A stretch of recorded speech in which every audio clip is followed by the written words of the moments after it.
Like, oh, hello.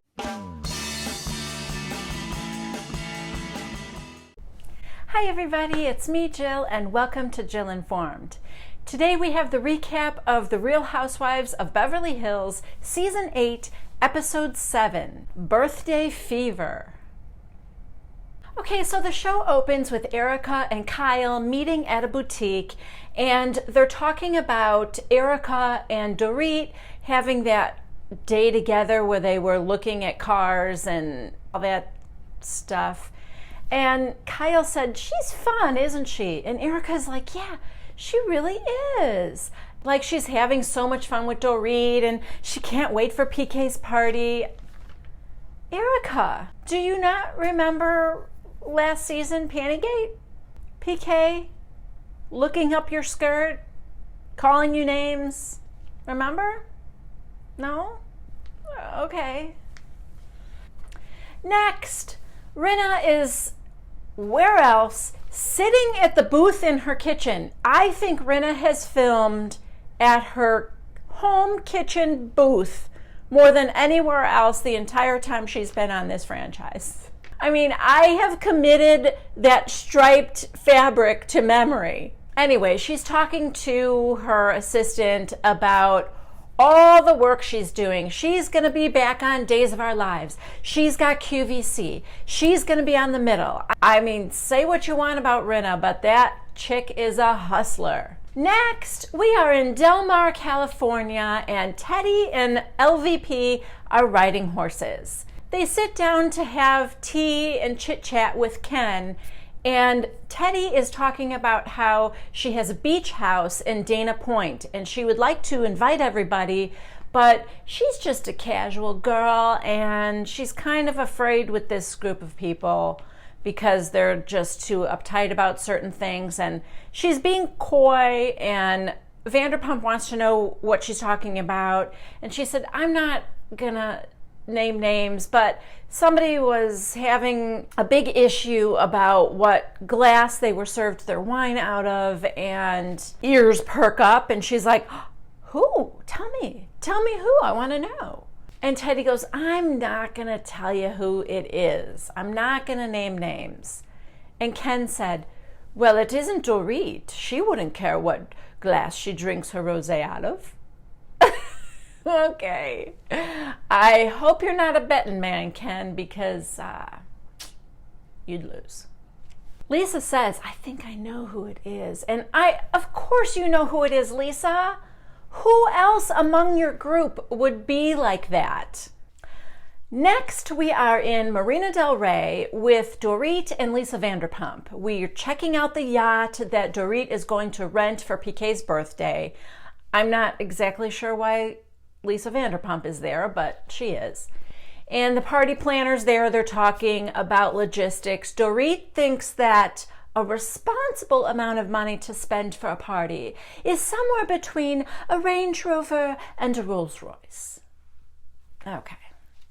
Dorit tells LVP that Boy George wants her to sing Fever with him at the party, and Erica has agreed to help her with her moves. Okay, Vanderpump to the confession cam is voicing what we are all voicing at home, which is, really? And then to Dorit's face, she's telling her, no, don't do that. She's like, I'm a good friend, and I'm telling you, don't do it. Oh, but that does not dissuade Dorit, believe me. Then they sit down to talking, and Lisa tells her that she went riding horses with Teddy, and they had a lovely time. And Dorit said, oh, she's over all that being late stuff, right? And Lisa said, yeah, she is, but she's wanting to have people to her beach house, but she's afraid to do it because, I don't know, she said something about somebody at the party being very particular about what glass she drinks out of. And Dorit's like, oh, that was me. And okay, Vanderpump does good at pretending she didn't know it was Dorit, even though we all know that's exactly why Vanderpump told Dorit because she knew it was her. And she goes, oh, really? She didn't say who it was. So, of course, she stirred the pot. Of course, Dorit is all riled up again. Oh my God, now it's going to be Glassgate. I just hate when we keep beating a dead horse over something so insignificant. Next scene is Kyle and Mauricio and Teddy and Edwin having dinner together. And those two, I think, are hitting it off as couples. They were laughing and having fun. Teddy was talking about when she first started dating Edwin, and after a while when she told him that her father was John Cougar Mellencamp, and she said that when he first met her dad, he was like, oh, hello. And, Kyle and Mauricio thought that was hilarious, and they seemed like they were really hitting it off. Next, we are at Dorit's house, and she's whispering to her assistant about PK's party because PK is just in the next room pretending like he's working. And I can't tell you exactly what that scene was about because, again, I was distracted by Dorit's ridiculous boobs. Look at what she's wearing. And you tell me that you could concentrate on anything else than what's happening here. Next, Rinna comes over to Kyle's house. I don't know why. Kyle is getting ready to go to an event, not with Rinna. It just seemed weird. Kyle wasn't dressed or anything. I feel like the whole scene was set up just so Kyle could point out that the tiles that are being laid in her foyer are wrong. It's the wrong pattern. And then she water drops the idea to all of us that instead of this giant remodeling thing working out, she might be moving. Which I think if you Google it, they did move, or they are moving, or the house is for sale, or something like that. Oh, they do talk about the fact that they all got the email from Teddy inviting them to Dana Point. But Rinna can't go because, hardest working woman in showbiz. Dorit goes with Boy George to the rehearsal hall to practice her song, and Erica and Mikey show up to teach her some moves. And to the confession cam, Dorit tells us how it all went down. So, Boy George came up to me and said, I think you should sing with me.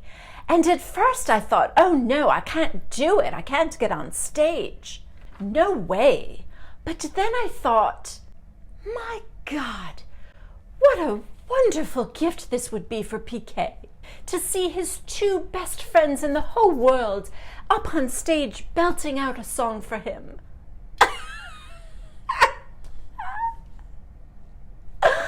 Oh my God, Dorit. And she says, he deserves it. Healthiest self-esteem of anybody ever. That is Dorit Kemsley.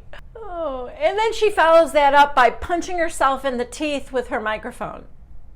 Erica's like, oh yeah, you're going to want to watch that. Dorit, never ever change, please. Next, we see Dorit getting ready for the party, and she's laying out the clothes for PK, and he doesn't know where they're going. And, oh my God, again, Dorit's boobs. It's not just me, right? Those two are like the 7th and 8th Housewives of Beverly Hills. They need to have a spin-off of their own because the girls are not camera shy. Just saying. Next, we see the guests arriving on the yacht, and everybody looks very pretty, but nobody can make it down this ramp to the boat because they're all in sky-high heels and stilettos, and every single woman is like inching her way down these steps.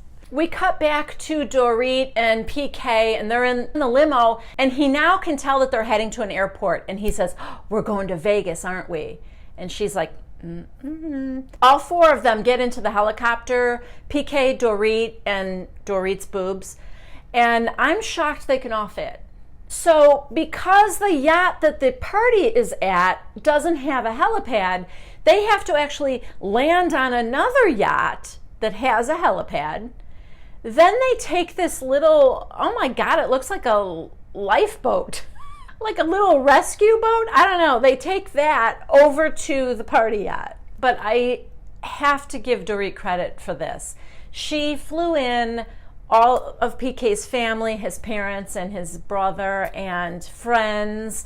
And it was actually very, very sweet because PK just broke down. He was surprised and happy, and amidst all the craziness that is this show, there are these little pockets of sweet moments, and to me this was one of them. His reaction to his family being there was so genuine and sweet. So everybody's having fun, and now it's time for Dorit and Boy George's performance. So Dorit goes to change into another outfit, and if ever there was a time for the twins to shine, I would have thought this would have been their moment. But no, it looks like the girls are going to be sitting this one out. Don't know why. So now the performance. It's not a train wreck. It's actually okay, but only because Dorit was hardly singing. I mean, Boy George was clearly doing the lion's share of the work here with this song. So the performance ends and Dorit thinks she nailed it. Of course she does. But PK was thrilled, and that's all that matters, right? So you would think that we could just leave this episode on a high note, all the ladies getting along, everyone having a good time at PK's party. No, Dorit asks Teddy if they can go have a little chat. Dorit says to Teddy, just because I want my wine in a wine glass, there's nothing wrong with that. It's etiquette. But you know what isn't etiquette, Dorit? When you are at somebody else's house and you're served your wine in a champagne glass and you insist they switch it out. I promise you that is not in any etiquette book. Vanderpump and Kyle actually come up and sort of join in on this conversation, and Lisa does this whole thing where she's going, but when you see two different glasses are there, you should be served in the right glass. And Teddy's like, I feel like you're talking down to me. No, I'm not talking down to you at all. Kyle actually defends Teddy, and Dorit went after her, asking her, are you her mouthpiece? This is kind of funny. We cut over to the rest of the ladies. It's Rinna and Erica and Camille, and they're oblivious to everything that's going on over by the bar here. And they're talking about what a lovely evening it was and Dorit's performance. And Rinna says, I have never seen her so calm and centered before. Cut back to Dorit looking at Teddy and going, you're a psycho. You are a psycho. Everyone starts leaving, and believe it or not, Teddy and Dorit end up hugging at the end of that. So I don't know how they ended up in that place, but, good on Teddy, really, because she really could have been a lot more offended by this. And that's where this episode ends. So thank you so much for joining me. As always, please subscribe if you haven't already. Please comment down below. I love to hear from you, and give this video a thumbs up if you liked it. And I hope to see you next Tuesday at 1 p.m. Central Time for the next recap of The Real Housewives of Beverly Hills. Bye-bye.